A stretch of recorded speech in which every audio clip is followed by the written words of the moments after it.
Let's start with congestion and an argument raised by Anne-Marie Aikens in a column where she offers that 3 years of hell on the Gardiner could be a boon to public transit. Maybe people will permanently change their habits. Let me turn to Robert Turner, who spent how much time trying to get home yesterday? At the end of the day, it was 90 minutes, give or take.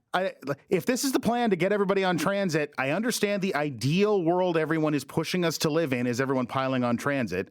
That would require better transit. And I just don't understand the lack of coordination that still seems to be going on with, I get the Gardiner thing has to happen, but then everything else seems to be torn up as well. And you just bottleneck to the point where you're stuck, and I don't get it.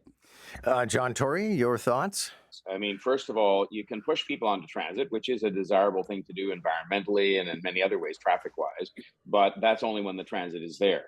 And the good news is that thanks to the efforts of, frankly, myself and Premier Ford and Prime Minister Trudeau, there is a plan. It's being followed through with. It's actively under construction, and that construction contributes to the mess. Okay. Shelley Carroll, to come back to the premise of the discussion, it was the column saying everybody's going to go for transit. I'm not so sure. But we're building a subway right through the middle of town. We're also repairing the Gardiner Highway because it's about to be finalized and uploaded to the province, and they want the work to continue. They don't want to get behind on it. So we're all working together. What do we make of this feature profile of how Canadians are moving in larger and larger numbers to the States? And Rob Davis, I'll start with you.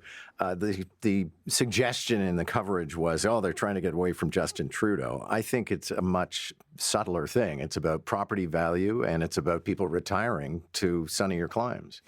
People now perceive the idea of being a Canadian in a different way. And why do they perceive it that way? Because many Canadians are actually from another place.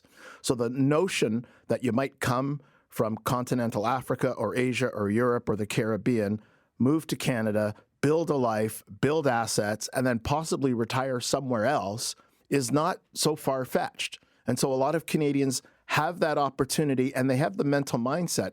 Whereas, for lack of a better word, the old stock Canadians of yore, the folks that I grew up with, would probably never in a million years say, I'm going to go to Costa Rica. But we've become a little bit more cosmopolitan, a little bit more international in the makeup of the city and the makeup of the country and the makeup of the province. And so it's not so far-fetched to say, maybe I will go to San Miguel de Allende and retire in Mexico, or go someplace in Costa Rica or in Nevada. Anne-Marie Aikens, what do you read into this? I think Rob's right on the money with especially the retirement age. The number of people retiring worldwide, not just in Canada, is higher than it's ever been because we're living longer and we're at retirement age. So that's a good percentage of the people that move to the U.S. are retiring, and they go usually for the sunnier climate. Brad Bradford, I think some of this is the result of COVID, where we learned it didn't matter where you lived, you could continue to work. Yeah, and we're dealing with the consequences of that today as well. And, you were talking earlier about the piece in the Globe, working remotely, and I agree with that op-ed piece saying, look, if you're starting a new job, starting your career, spend some time in the office. Somebody during the pandemic said, where's the best place to be? And the answer was wherever your boss is.